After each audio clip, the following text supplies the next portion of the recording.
Bentornati a un nuovo appuntamento con le previsioni meteo. Un'eclissi parziale di luna si è verificata domenica, totali sull'Asia e sull'Australia. Le condizioni meteorologiche saranno comunque ancora miti per il periodo, ma con una forte perturbazione che agirà proprio tra lunedì e martedì, soprattutto sulle regioni settentrionali a nord-est, in modo particolare sull'Alto Tirreno. Martedì temporali anche forti, soprattutto sulle Dolomiti, sulle Prealpi. Temperature, come detto, sopra la media del periodo su gran parte d'Italia, con tempo più stabile, con temperature oltre i 28 gradi sulla Sicilia e sulla Calabria. Attenzione poi perché dopo una breve rimonta anticiclonica mercoledì, subito dopo, da giovedì, l'approfondimento di una saccatura tra l'Irlanda e la Gran Bretagna riuscirà a portare correnti molto fredde e instabili e a far calare leggermente le temperature, proprio dovuto alla nuvolosità e per l'arrivo di qualche pioggia. Possiamo infatti notare dalla grafica una lieve rimonta anticiclonica, seppur con infiltrazioni d'aria umida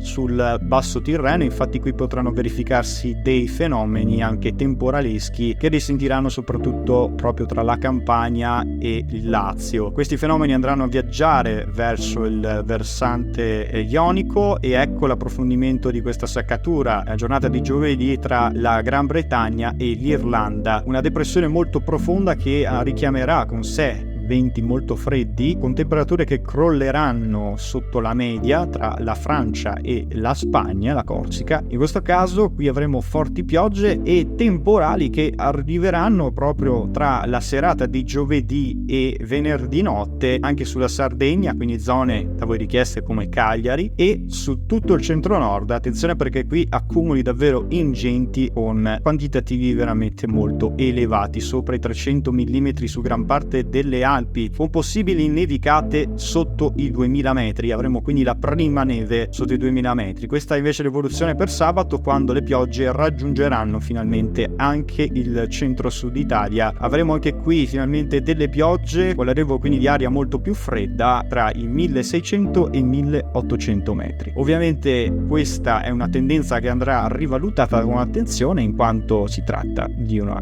evoluzione ancora molto delicata. Rimanete come sempre aggiornati iscrivendovi al canale YouTube.